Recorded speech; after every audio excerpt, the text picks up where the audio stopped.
there kids, it's your good buddy, Uncle Ben, and welcome to a brand new installment of FAQ, the only FAQ series on my channel, guaranteed. As a reminder, this video is brought to you by the unbridled might of my lovely and loyal Patreon supporters who bask in the glory of a ton of backing tracks, bonus lessons, downloadable tabs, and so much more by supporting my channel over on my Patreon page at patreon.com/BenEllerGuitars.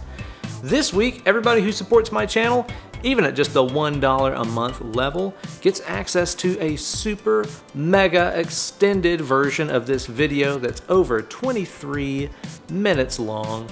That includes my modal transposition magic taking place over all 7 of the diatonic modes, plus a handful of exotic scales. And that's in addition to a downloadable tab sheet with a ton of intervallic goodness written into it as well, so don't delay, join today. Patreon.com/BenEllerGuitars. This week I got a great question from my Patreon supporter, Willie, who asks, where did you get the idea for your Major Key Metallica videos, and how can I go about making major key versions of my own favorite metal riffs? Great question. So I think by now most of you guys have probably seen my Major Key Metallica videos that I've done over the years, but taking heavy riffs and making them sound stupid and happy is actually something I've been doing for a really long time.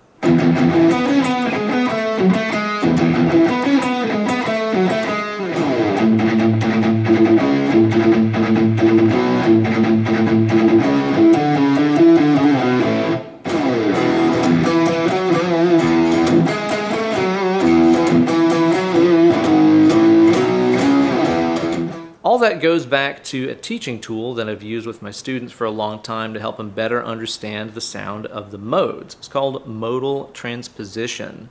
Essentially what you're doing is you're taking a well-known riff or melody, looking at the notes that are being played in it, and translating that into a different scale or mode. And one riff that I used to use all the time to demonstrate this is Randy Rhoads' legendary Crazy Train riff. For one, because we all know the sound of it so well and have it internalized, and 2, because it uses all 7 notes of the minor scale that it was written in. That riff is based around the F-sharp minor scale, or F-sharp Aeolian mode if you're a fancy pants, which has 7 notes. F-sharp, G-sharp, A, B, C-sharp, D, E, and then you're back at your root note F-sharp. And that riff uses all 7 notes. So that riff itself starts off here on the 1st note of the scale, then it goes to the 5th note of the scale, back to the 1st, to the 6th note in the scale, 1st, 5th, and 1st. So you could say it's going 1, 1, 5, 1, 6, 1, 5, 1. And then the second section of the riff goes from the 4th note, 3rd, 2nd, 3rd, back to the 4th, 3rd, 2nd, and then this last note is the same as the 7th note of the scale, the E. It's just an octave lower. So the second section of the riff is 4, 3, 2, 3, 4, 3, 2, 7. So almost look at that riff as being like a phone number. 1, 1, 5, 1, 6, 1, 5, 1, 4, 3, 2, 3, 4, 3, 2, 7. So then what you do is you look at that scalar phone number that we came up with there and say to yourself, what if I played that phone number in a different scale? For example, the F-sharp major scale. If we look at that one, it goes like this.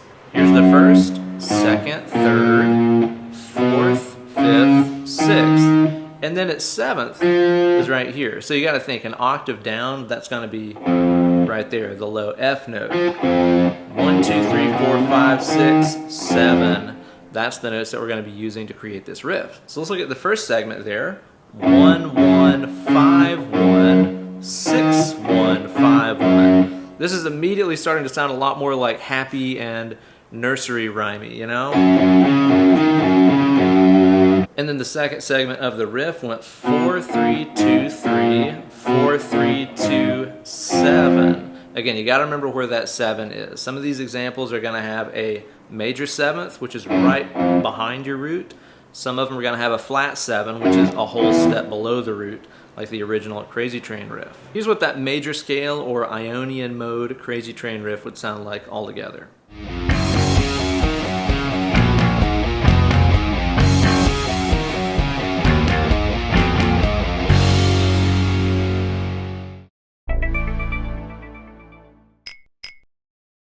Next, let's try putting this riff into the fourth mode of the major scale. It's the Lydian mode, one of my favorites. It's almost exactly like your major scale, just with one critical difference.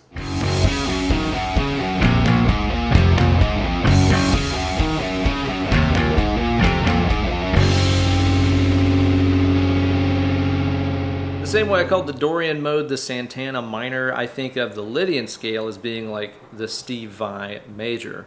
It's got all the same stuff as a major scale, except for the fact that the fourth note is raised up a half step. So instead of having 1, 2, 3, 4, we're going to raise that fourth up a half step. 1, 2, 3, sharp 4, 5, 6, 7, 1. That sharp 4 is where the magic really happens.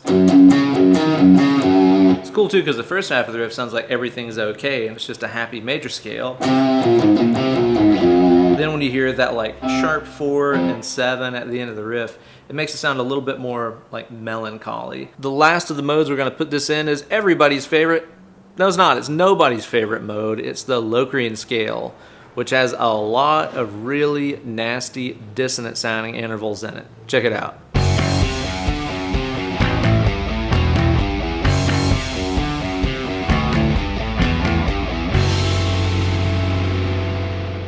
Now that right there is a spicy meatball, and if you look at the intervals contained within the Locrian scale, it's easy to see why. It's got all the weird stuff. You got a root, obviously, a flat second, a flat third, like your minor scale, a fourth, that's normal, thank God, a flattened fifth, the evil interval, right, the tritone, flat 6 like a minor scale, flat 7 like a minor scale, and then a root again. So right out of the gate there, whenever we're playing the 1-1, 5-1, 6-1, 5-1 thing, you're hearing that really grating sound between the root and the flattened fifth. Then in the back half of the riff that has the 4-3-2-3 section in there, you're hearing the fourth, the third, and then that flat second interval that makes the Locrian mode sound so nasty.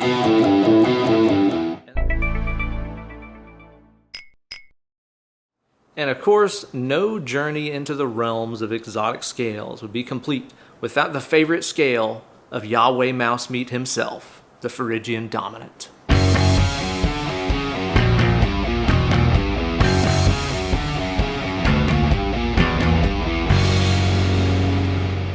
All right, very exotic, very diabolical. Dare we call it diabol-exotical?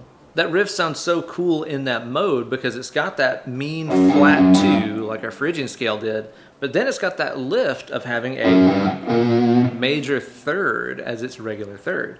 See, the rest of the scale spells out exactly like your Phrygian scale or your minor scale after that. So certain parts of the riff, like the first half, sounds just like the original. But then when you get to the back section where you've got 4, 3, 2, 3,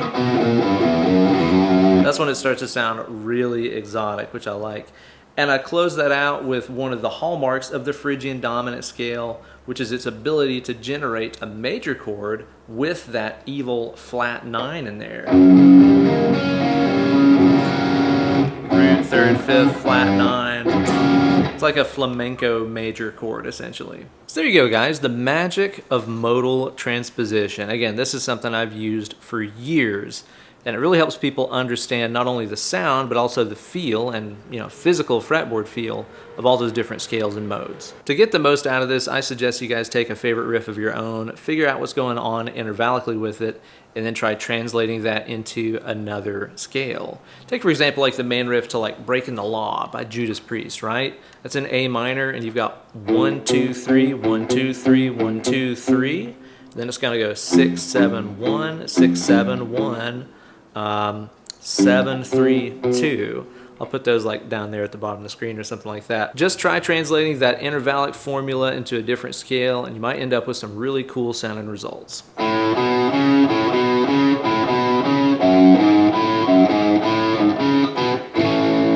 Or not. Thanks so much for watching this video. If you want to get all kinds of downloadable tabs, backing tracks, bonus lessons, as well as access to the extra video I was talking about earlier to go along with this one, consider supporting my channel over on my Patreon page, patreon.com/Ben Eller Guitars. That's also the place you can go to if you want to get your Q-Aid on a future installment of FAQ You. Well, it's been fun as always, but it's time for you to pick up that guitar and get to work. Less clicking, more picking.